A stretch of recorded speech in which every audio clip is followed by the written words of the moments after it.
your spot there. We've got roughly about 15 minutes or so, so I'm going to start the router conversation, and then depending on how far along we get with time and everything, we'll decide whether we want to go forward or not, or we can carry it on to the next week. And Howard and Don are going to help out as well, because truthfully I'm not the best at this, and there's a lot of things I don't know, but Howard and Don have a lot more experience in the router, so they can answer any questions.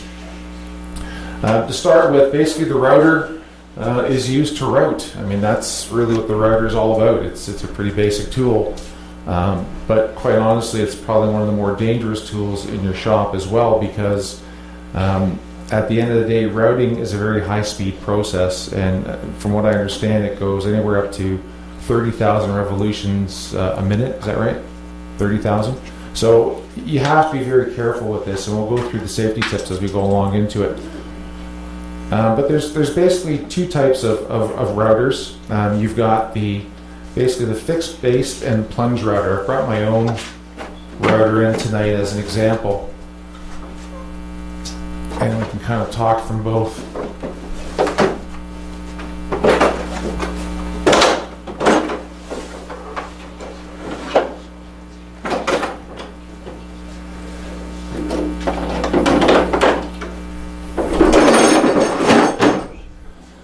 There we go. Sorry, I didn't mean to wake you.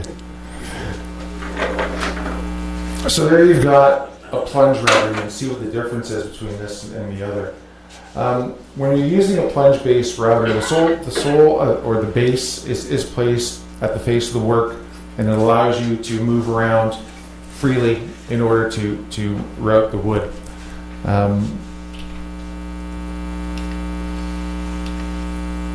With a fixed base router, the depth of cut of the tool is turned on. The base plate is then either rested flat on the workpiece, overhanging, or the cutting bit is rounded around the piece as well. The base plate is placed at an angle of the bit, so it's rocked over. So you're gently easing your way into the cut itself, so that you're not just automatically turning it on and dropping it right in, because that's when you're going to have a lot of kickback to the piece as well. In each case, the bit cuts its way, but the plunge router does it in a way which is more refined.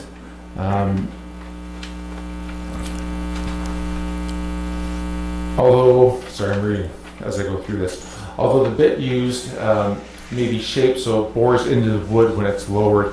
There are a lot of different bits that you can use when it comes to routing. I've had this set for a while now. It's a Mastercraft set, but you can see as we get into discussing this, there's different types of bits that go with the plunge, and they can go with the fixed router as well. It really is optional. It depends on what you're trying to accomplish in terms of the look and the feel of the project. On a base plate router, it's generally circular. It varies with different models, maybe used in conjunction with a fence, such as what we have here with the Lee Valley setup here. It can be used on a straight edge clamp along the wood itself. Other means of guiding it are a template or bushings, and these allow you to, again, these will allow you to guide the router, and what you'll end up doing is putting, let's see if I can get that, is using your bushings in this area here, and depending on the thickness that you want to be from your workpiece, it'll allow you to give you that distance that you're looking for. Absolutely. Yep, absolutely. So it's for dovetails as well. See, you guys know more than I do.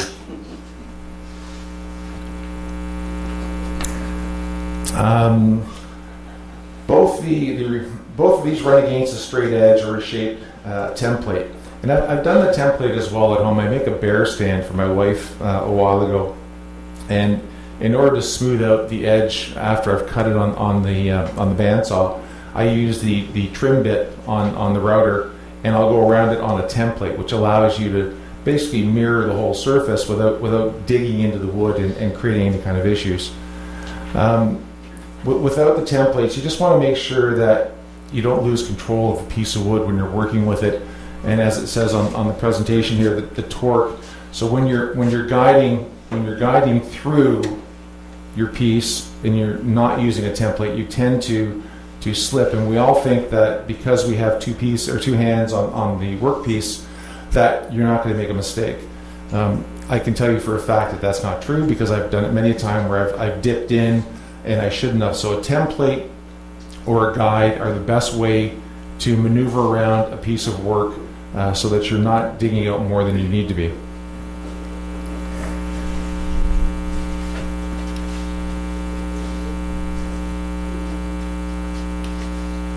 Am I on there? Oh. Rubber bits. Come in a lot of different shapes and sizes and varieties. They're used for joinery. They're used for decoration. There are a lot of different types. Edge bits have the small wheel bearings, which are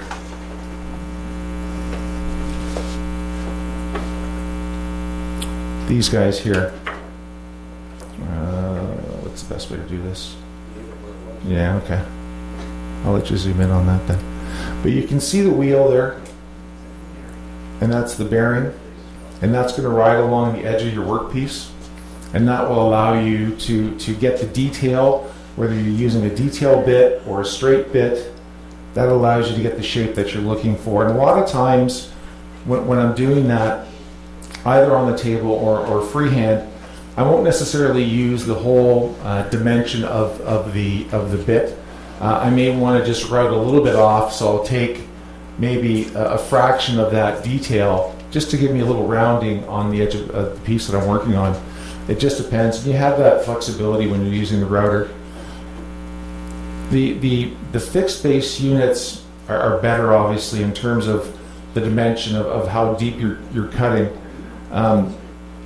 With my system at home, I tend to use, I've got the Jessom lift system, which allows you just to crank it up a little bit. It's very minute detail. Sometimes on these guys, it's a little harder. You may want to take a little bit off and you just twist the wrong way, and obviously you take more off than you want to. So you just have to be careful when you're doing that. Non-edge bits require the use of the fence, as I said, again on the table. Any kickback bits employ an added non-cutting bit material around the circumference, so around the edge, so that you don't get that kickback. Bits also differ in the dimensions as well. Typically you'll have a 1/4 inch or a 1/2 inch shank to it. Typically you'll need a collet if you're using a 1/4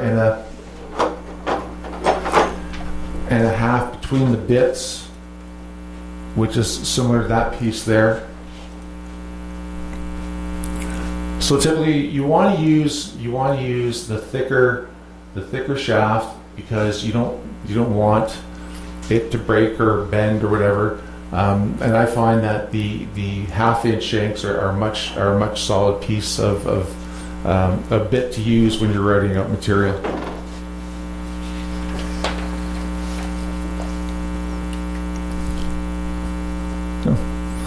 Here's just some of the router bits, some of the different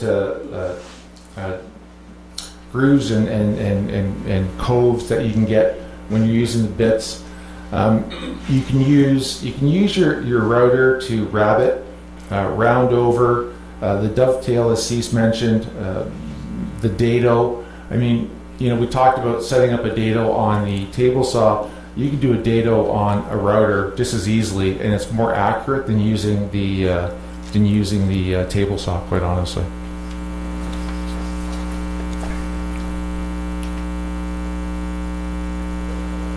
Just show me some of the bits that would cut those grooves in. And this is a very basic set that I got years ago. Feed direction.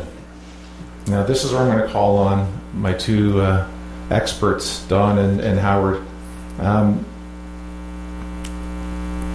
Don and Howard. You guys want to come out? That's a very good, that's a very good picture. You always want to have wood moving into a bit, and as you can see, in this instance, you have not only the outside, but now you get to doing inside, Don, I'm gonna give you this. so that like I say, go. Is it on? Yeah. Left to right is usually the way to start on the outside, but when you go to the inside, it's right to the left. And you can get a very good, very big surprise if you go inside and you try and go the opposite way. That piece of wood could do just about anything, end up anywhere in your shop. I guess first of all, I should start to say, when you start routing a piece, always do the end grain first. Start with an end grain, then go down the side, next end grain, the other side. That way, you will avoid tear. And if there is a little bit of tear, you will get it when you come down that last piece. You'll smooth it off. Any questions on this? So Don, you're feeding the wood, if the blade is going around, and you're feeding into the cut, against the cut, really, is what you're doing, Yes. regardless if you're inside or outside. Right. But it's different on the inside than the outside. Yes, yes. Well, my biggest problem with router is sometimes I get burn marks on the cross grain. I never get burn marks with the grain. How do I avoid that? What am I doing that could be creating this burn? It could be the speed with which you're doing it, either too fast or too slow. Anything else, Alan?